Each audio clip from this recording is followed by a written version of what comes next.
사건과 일화를 따라 걷는 중국사 산책 출발하겠습니다.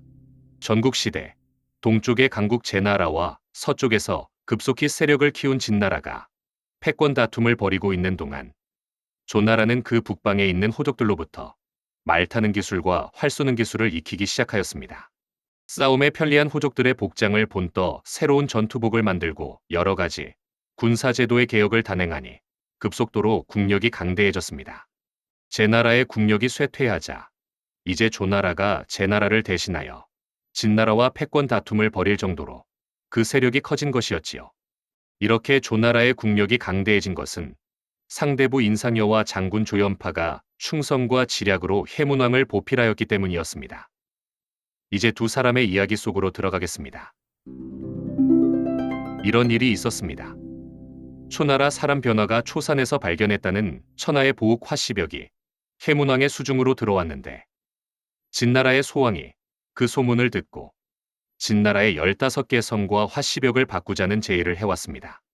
해문왕은 대장군 조연파와 여러 대신들을 불러놓고 의논하였지요. 진왕이 비록 15개 성과 화씨벽을 바꾸자고 하나 그것은 한낱 속임수에 불과하다는 것이 결론이었습니다. 따라서 화씨벽을 주지 않는다면 막강한 진나라 군대가 공격해올 것이 뻔한 상황이었으나 아무런 대책을 세울 수가 없어 모두들 걱정이 태산 같았습니다. 이때 목현이라는 신하가 그의 식객이자 협객이었던 인상여가 현명하니 그의 말을 들어볼 것을 왕에게 건의하였지요. 이에 왕이 인상여를 불러 어떻게 하면 좋겠느냐고 대책을 물었습니다. 그러자 인상여는 이렇게 대답했습니다. 진나라는 강하고 조나라는 약하므로 진나라의 청을 들어줄 수밖에 없습니다. 그리고 진나라에 화씨벽을 주었는데도 진왕이 성을 주지 않으면 도리가 없습니다. 대신 잘못은 진나라에 있으므로 잘못된 책임을 진나라에 지울 수 있으니 그리 나쁜 것만은 아닙니다.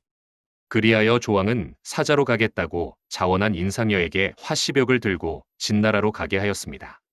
상여가 진나라에 들어가 화씨벽을 진왕에게 올리니 진왕은 매우 기뻐하였으나 조나라의 성을 넘겨줄 의사는 전혀 보이지 않았습니다. 눈치를 챈 상여가 앞으로 나아가 말하였지요. 그 벽옥에는 흠이 있습니다. 신이 그곳을 알려드리겠습니다. 진왕이 의심하지 않고 벽옥을 건네주자 상여는 벽옥을 손에 쥐고 기둥에 기대어 섰습니다. 그러면서 진왕에게 말하였지요. 대왕께서 벽옥과 성을 바꾸자고 하셔서 신이 대왕께 벽옥을 바쳤으나 대왕께서는 신을 대하는 예절이 매우 거만할 뿐 아니라 성을 줄 의사가 전혀 없음을 알았습니다. 대왕께서 끝내 신을 협박하여 벽옥을 빼앗고자 하신다면 신의 머리는 지금 벽옥과 함께 기둥에 부딪혀 부서질 것입니다. 상여는 벽옥을 가지고 기둥을 노려보며 벽옥을 기둥에 들이치려고 하였습니다.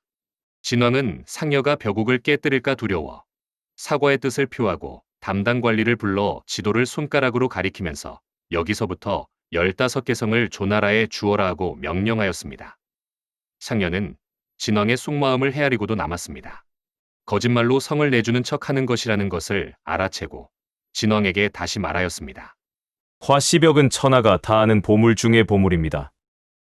조왕께서 대왕께 벽옥을 보낼 때 5일 동안 재개하셨습니다. 그러니 대왕께서도 마땅히 5일 동안 재개하고 빈객을 대접하는 예를 베푸십시오. 그런 연후에야 신이 비로소 벽옥을 올리겠습니다. 진왕은 끝내 강제로는 벽옥을 빼앗을 수 없다고 생각하여 5일 동안 재개하겠다고 일단 둘러대고 상여를 객관에 머무르게 하였습니다. 상여는 객관에 머무르는 동안 수행원을 변장시켜 화씨벽을 가슴에 품고 사이길로 도망하게 하여 화씨벽을 조나라로 돌려보냈습니다. 진왕은 5일 동안 재개를 하는 등 많은 등 마치고 마지못해 빈객의 예를 베풀어 상여를 맞이하였지요. 상여는 들어가 진왕에게 말하였습니다. 진나라는 목공임금 이래로 강한 세력만 믿고 다른 나라와의 약속을 지킨 일이 없습니다. 신은 대왕께 속아 조나라 임금의 명령을 저버리게 될까 두려웠습니다. 그래서 사람을 시켜서 벽옥을 조나라로 돌려보냈습니다.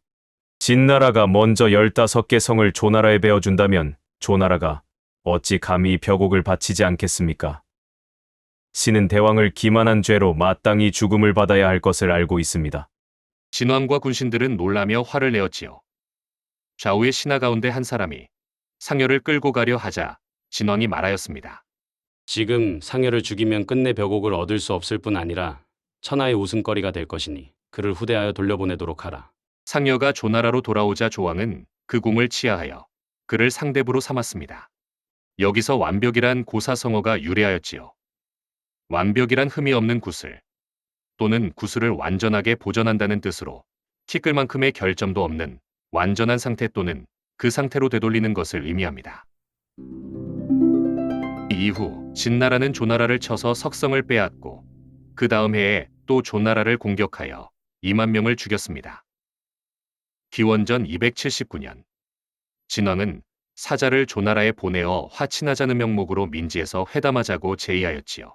조왕이 가지 않으려 하자 조연파와 상여는 왕께서 만약 가지 않으시면 조나라는 약하고 비겁하다는 약점을 보이게 된다며 갈 것을 권하였습니다. 이에 조왕은 상여를 수행원으로 삼아 민지에서 열린 회담에 참석하였습니다. 그날 저녁 술자리가 한창 무르익어 갈 무렵 진왕이 조왕에게 비파 한 국조를 들려달라고 권했지요. 조왕이 비파를 한 국조타니 진나라의 사관이 진왕이 조왕과 회담하고 조왕을 시켜 비파를 타게 했다라고 기록하였습니다. 그러자 인상여가 앞으로 나아가 말하였지요. 신이 듣자오니 진왕께선 진나라의 음악을 잘하신다 합니다.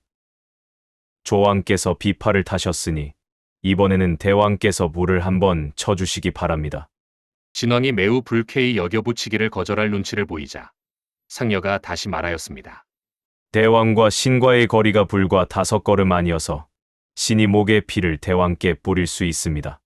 진왕을 모시고 있던 좌우의 신하들이 노해 상여를 칼로 찔러 죽이려 하였으나 상여가 눈을 부릅뜨고 꾸짖으니 기가 죽어 감히 나서는 자가 없었다고 합니다. 진왕이 할 수 없이 내키지 않는 불을 한번 치자 상여가 조나라의 사관을 불러 진왕이 조왕을 위하여 불을 치다라고 쓰게 했습니다. 진나라의 군신들이 조나라는 15개 성을 바치어 진왕의 만수무강을 송축하시오라고 청하자 인상여는 진나라는 함양을 바치어 조왕의 만수무강을 송축하시오라고 응수하였지요. 진왕은 회담을 마쳤으나 끝내 조나라를 굴복시키지는 못하였습니다. 조나라는 한편으로 대비태세를 강화하고 방비를 굳게 하니 진나라가 감히 군대를 움직이지 못하였지요.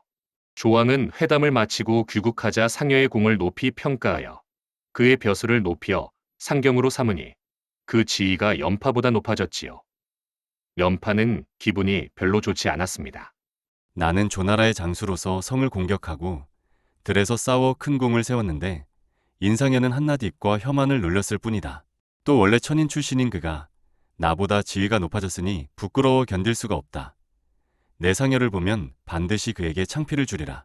상여가 이 말을 전해 듣고 조회 때마다 연파의 뒤에 섰으며 외출했다가 길에서 연파가 오는 것을 보면 수레를 끌고 옆으로 피했지요.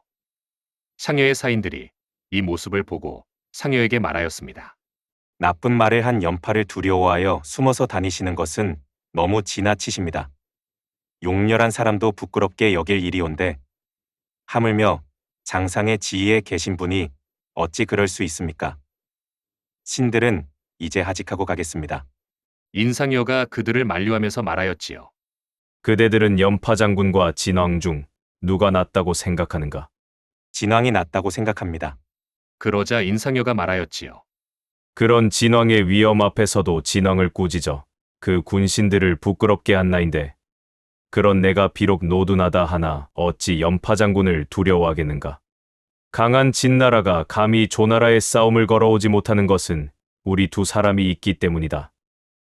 지금 둘이 서로 싸우면 둘이 함께 살 수 없을 것이다. 내가 이렇게 피하여 다니는 것은 국가의 위급한 일을 우선으로 하고 사사로운 다툼은 뒤로 미루기 때문이다. 이 말을 전해 들은 연파는 옷을 벗어 어깨를 드러내고 가시의 초리를 짊어지고 인상여의 집으로 찾아가 자신이 비천하여 상여의 높은 뜻을 헤아리지 못하였다며 사죄하였다고 합니다. 두 사람은 이렇게 화합하여 문경에 벗이 되어 서로 혼인을 맺는 등 우정을 이어나갔습니다. 문경이란 목이 잘린다는 뜻이지만 여기서 목이 잘려도 후회하지 않을 정도의 진정한 사귐이라는 의미로 문경지교라는 고사성어가 유래되었지요. 이상으로 마치겠습니다. 감사합니다.